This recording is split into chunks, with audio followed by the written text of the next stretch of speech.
Ketika saya tamat SD di kampung, saya mau masuk pesantren. Kira-kira 15 km dari rumah saya, DDI Kabalangan. Pimpinannya waktu itu Kiai Haji Abdurrahman Ambot Daleh almarhum. Besar itu pesantren. Tapi ketika saya menyampaikan hajat saya kepada bapak saya waktu itu, beliau katakan, saya tidak bisa sekolahkan kamu di pesantren. Pesantren kan waktu itu lebih mahal daripada sekolah umum.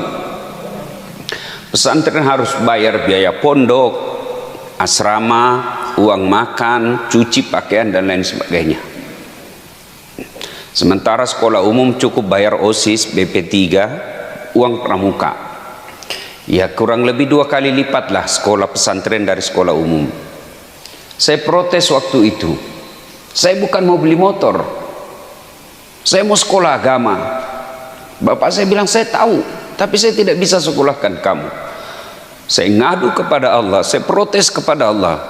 Saya tamat SD, kenapa orang tuaku miskin? Saya tidak terima. Saya alhamdulillah sejak SD rajin ke masjid. Akhirnya saya sekolah SMP yang lebih dekat dari rumah saya, 2 km. Ya jalanlah dari rumah ke sekolah waktu itu. Tamat SMP, saya lupakan sudah untuk niat sekolah pesantren. Saya masuk SMA ke Makassar, merantau. Tamat SMA, saya kuliah di Unhas. Tamat SMA, bapak saya tidak mau kalau saya sekolah umum. Saya lulus di Sospol, sosial politik. Bapak saya bilang, apa itu sekolah politik? Sekolah itu kan tipu. Bapak saya kan almarhum tidak punya sekolah. Taunya politik itu tukang tipu. Apa kau sekolah politik? Saya tidak mau kau jadi tukang tipu. Saya kau mau sekolah ustaz. Karena waktu itu sudah mulai dikenal Zainuddin Nemsen.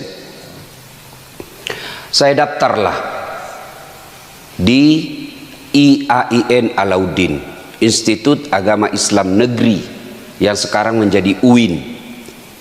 Waktu itu saya tamatan SMA pasti kewalahan masuk di sekolah agama.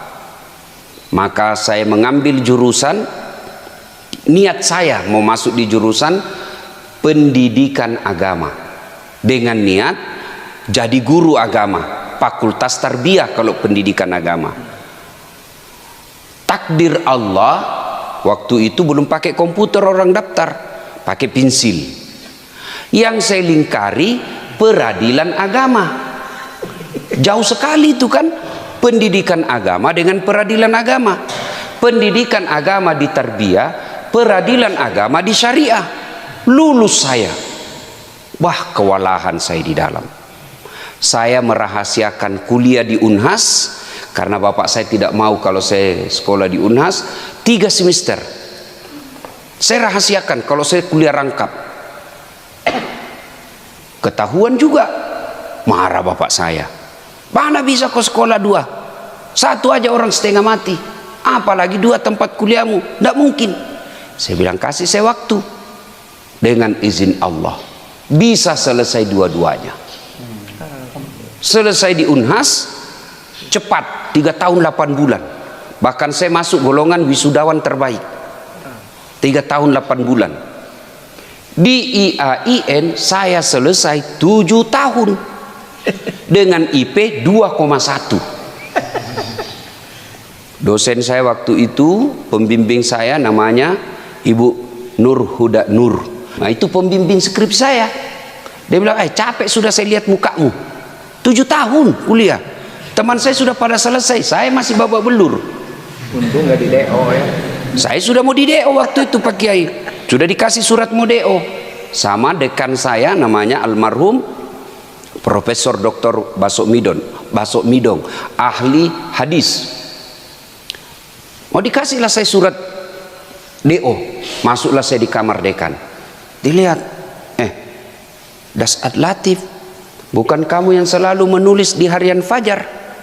Saya selalu menulis opini, rubrik opini. Saya Ustadz, di situ tertulis penulis adalah mahasiswa pasca sarjana Unhas. Saya bilang, iya, saya pasca sarjana di Unhas sekarang S2. Bagaimana caranya? Nah, kau belum selesai. Saya bilang, saya sudah selesai di Unhas. Sebenarnya saya bukan goblok. Saya bilang gitu. Saya tidak selesai di sini bukan karena saya goblok, cuma karena waktu saya kurang. Karena saya kuliah juga di Unhas. Oh, dia terharu. Dikasihlah saya waktu untuk menyelesaikan mata kuliah yang tertinggal. Hampir 20 mata kuliah. Dikasih saya 4 bulan. Alhamdulillah selesai juga. Selesai S2. Ambil lagi S3. Diangkat jadi dosen. Alhamdulillah. Dengan izin Allah. Tanpa sekolah di pesantren. Bisa menjadi penceramah. Alhamdulillah. Sementara sepupu saya yang dulu jadi kuliah di sekolah di pesantren, sekarang jadi penjual kayu. Malah ada lagi yang tidak jelas kerjanya, yang pesantren. Kenapa? Karena orang tuanya yang mau kalau anaknya pesantren. Saya alhamdulillah, saya yang mau sekolah agama, meskipun tidak mondok, bisa menjadi penceramah. Ya. Makanya adik-adik sekalian, setiap saya melihat adik-adik sekolah di pondok, saya terharu. Kalian harus bersyukur. Tidak semua orang diberi nikmat oleh Allah seperti kalian. Coba, jam berapa sekarang? Hah? Jam 5, hampir jam 5. Umur-umur seperti kalian semua di kota, di luar, belum bangun. Masih tidur. Pun kalau mereka bangun, apa ngambil Quran? Apa ngambil zikir? Apa ingat Allah? Apa memuji Allah? Tidak, ngambil handphone. Chatting. Hai, bye. Beleng-beleng. Coba. Alhamdulillah. Kalian nanti selesai ini sarapan. Hakul yakin sarapanmu halal. Bukan hasil korupsi orang makan di sini. Bukan hasil sogok. Bukan hasil nipu. Halal 100% yang kalian makan. Coba. Sudah makan. Bercengkrama lagi sama teman. Mana ada temanmu di sini yang jahat? Temanmu di sini penghafal Quran.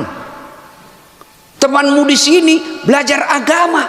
Bukankah 7 golongan di padang mahsyar kelak yang dilindungi oleh Allah, satu di antaranya mereka yang bertemu dan berpisah karena Allah, bukan karena sinetron.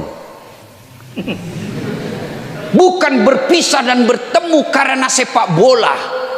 Bukan berpisah dan bertemu karena kampanye, tapi berpisah dan bertemu, berpisahnya karena Allah. Kalian semua lagi. Tapi di pondok kan tidak enak, Ustaz. Makan tempe. Sate, sayur tempe. Sate, sayur tempe. Masih mau tidur dibangunkan. Pak, pak, pak. Iya toh? Bang. Iya kan? Tapi jangan putus asa. Rhoma Irama berkata, berakit-rakit dahulu, berenang-renang ke tepian, sakit-sakit dahulu, susah-susah dahulu, lalu kemudian berbahagia. Itu kata lagu. Itu lagu saya waktu kecil. Ya toh? Sekarang lagunya anak-anak, putar ke kiri nona, putarlah ke kiri. Beleng-beleng. Ada lebih parah. Ibu-ibu di depan 1, 2, bapak-bapak di belakang 3. Pernah hancur. Kalau kita lagu-lagu kan, ya apa haram lagu? Tidak, tergantung lagunya. Kalau lagunya nasihat, ya bolehlah. Orang kaya mati, orang miskin mati, raja-raja Mati. Rakyat biasa. Mati. Hai. Mati. Enggak dia berani. Semua mati. Lagu-lagu seperti itu boleh. Yang tidak boleh itu ya lagu-lagu jorok. Pulang-pulangku berbadan dua. Wih, hamil dia pulang. Nah, adik-adik sekalian, nah tentu sekolah agama Allah janjikan maqamam mahmuda, diangkat derajatnya, derajat di dunia, derajat di akhirat. Maka adik-adik sekalian, kalian harus bersyukur kepada Allah bisa mondok, manfaatkan dengan baik. Jangan sampai sudah mondok makannya sate, apa itu, sayur tempe, tidurnya terbatas, tidak pernah pegang handphone, tidak pernah lihat cewek, dibatasi, lihat pun sedikit-sedikit saja.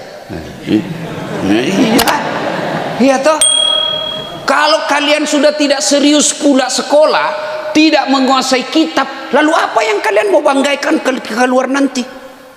Teman-temanmu di luar, oh dia enak tidurnya, dia ke mall, naik sepedaan, ya, bajunya enak yang dia mau pakai, makannya nyaman, meskipun nanti belum tentu masa depannya baik, tapi paling tidak dia sudah nikmati kebebasan sebagai anak remaja.